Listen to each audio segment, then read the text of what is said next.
Surat klarifikasi Said Didu kepada Luhut, sekali pukul dua harga diri mati. Aduh.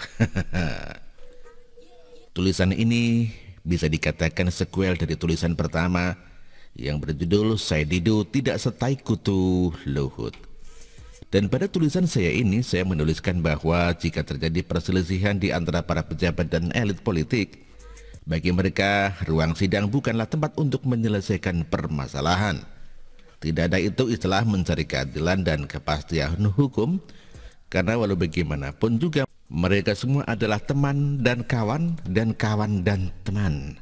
Karena itu pula lah saya sangat menunggu bahwa Said Didu akan mengindahkan somasi online yang diberikan oleh Luhut melalui jubirnya untuk meminta maaf 2 kali 24 jam, atau Luhut akan benar-benar melakukan langkah hukum sebagaimana yang dia ancamkan. Dan ternyata Said Didu mengirimkan surat klarifikasi kepada Luhut. Hari ini tanggal 7 April 2020 saya sudah mengirim surat ke Pak Luhut bin Sarpanjaitan dan tadi diterima di kantor Kemenko Kemaritiman dan Investasi sekitar jam 11 siang. Video yang berjudul Luhut hanya pikirkan uang, uang dan uang adalah ulasan analisis tindak kebijakan pemerintah dalam menangani pandemi COVID-19. Keterangan saya tersebut jauh dari kepentingan pribadi dan semata-mata karena panggilan nurani untuk memenuhi kewajiban anak bangsa dalam mengembangkan sistem kehidupan bangsa dan negara yang demokratis, peduli dan kritis kepada setiap aparatur negara, agar dalam mengambil kebijakan dan langkah-langkah selalu fokus untuk kepentingan rakyat demi Indonesia yang maju dan makmur, kata mantan Sekretaris BUMN Said Didu saat melakukan konferensi pers online. Wah, ibarat sepukul dua harga diri manusia mati seketika. Kok dua? Siapa satu manusia lagi?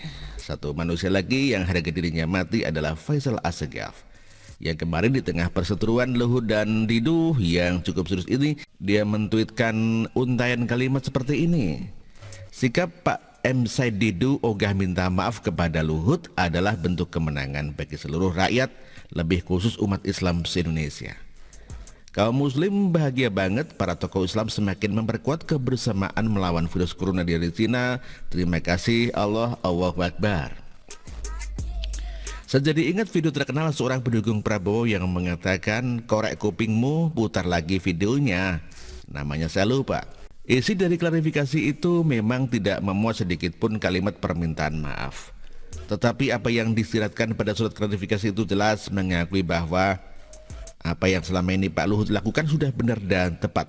Artinya secara tidak langsung merupakan permintaan maaf juga. Dan jika Luhut tidak mau menerima klarifikasi yang diberikan oleh Said Didu, maka langkah hukum yang dia ancamkan bisa diteruskan. Namun saya yakin Luhut bin Sarpanjaitan yang beragama non-Islam memiliki hati yang besar melebihi hati seorang Faisal Assegaf yang Twitternya mengait-ngaitkan kejadian Luhut vs Didu dengan agama dan umat Islam seluruh Indonesia yang sebenarnya jaga sembung bawa botol aqua. Ya iyalah, apa maksudnya coba? Mau memecah belah umat Islam Indonesia. Karena perlu saya sampaikan di sini bahwa saya yakin baik penulis ataupun seluruh pembaca siwet yang beragama Islam bukan bagian daripada umat Islam yang ditulis oleh Faisal Assegaf. Well, entah saja, saya pribadi berharap masalah perseteruan antara Luhut dan Said itu tidak diperpanjang. Bukan apa-apa. Sesuai dengan judul tulisan saya yang pertama, Said Didu tidak setai kukunya Luhut. Buat apa diperkarakan? Yang ada malah buang waktu, energi dan uang di tengah kesibukan Luhut sebagai Menteri Kabinet yang sedang sibuk mengurusi perekonomian rakyat Indonesia yang terpuruk karena wabah corona. Di sisi lain, klarifikasi yang diberikan oleh Said Didu jelas memperlihatkan ketidakpedulian dan ketidakmengertian Said Didu sendiri bahwa tanpa uang hajat hidup bangsa dan negara Indonesia akan mati. Justru saya malah melihat Indonesia ini sangat beruntung memiliki sosok Luhut sebagai Menko Kemaritiman dan Investasi yang memikirkan kebijakan pemerintah dan menyelamatkan perekonomian rakyat sebagai kebijakan mengatasi dampak COVID-19. Di jalanan sekarang ini yang diteriakkan dan dikhawatirkan itu apa? Emak-emak di Tegal yang protes saat wali kota Tegal memutuskan lockdown. Apa yang dia teriakkan? Yang dibutuhkan untuk bisa beli peralatan kesehatan atas COVID-19 itu apa Pak Didu? Faisal Assegaf?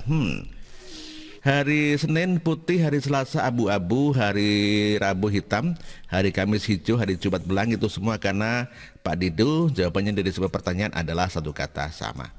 Satu hal yang harus diketahui terutama oleh Faisal Assegaf bahwa berinisiatif melakukan klarifikasi sekarang menandakan bahwa Said Didu takut melakukan klarifikasi di kantor polisi. Karena kalau tidak dilakukan sekarang, lalu pihak Luhut melakukan pelaporan polisi atas pencemaran nama baik, pastinya polisi akan melayangkan surat undangan klarifikasi kepada Said Didu. Kalau sudah begini jadinya siapa yang menang, Faisal? Tagar pasti tidak dijawab karena Faisal lagi sibuk gulung tikar. Haduh. Artikel ini ditulis oleh Erika Ibener. Terima kasih.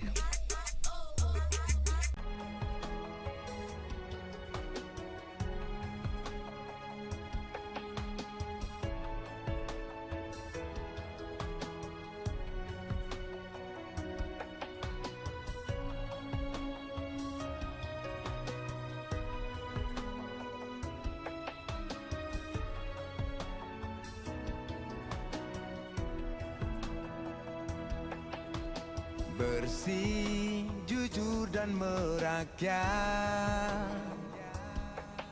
berbuat demi masa depan kami. Sosok pemimpin tegas pemberani.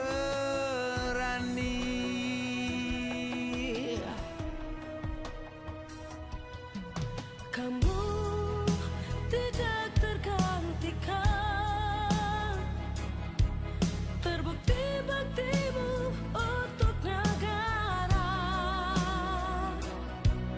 Indonesia Timur bersuara.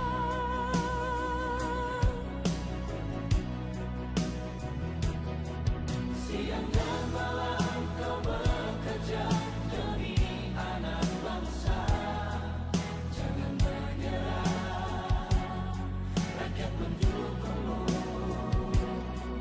Bekerja nyata dan membangun tanpa kenal lelah. Tetap Jokowi 2 periode.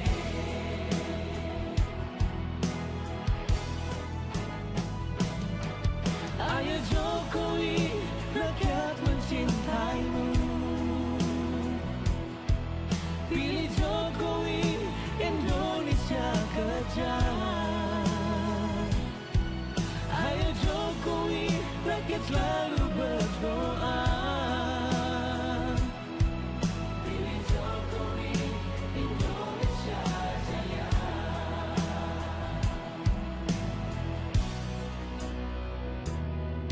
Siang dan malam kau bekerja demi anak bangsa. Jangan menyerah, rakyat mendukungmu. Bekerja nyata dan membangun tanpa kenal lelah. Tetap Jokowi 2 periode. Dulu, Maluku Utara dianaktirikan. Dengan adanya Jokowi, bekerja untuk membangun dan terus membangun. Sekarang kami, Maluku Utara, sudah menjadi anak sungguhan yang selalu diperhatikan. Jokowi, rakyat membutuhkanmu. Ayo Jokowi, rakyat mencintaimu. Pilih Jokowi, Indonesia kerja.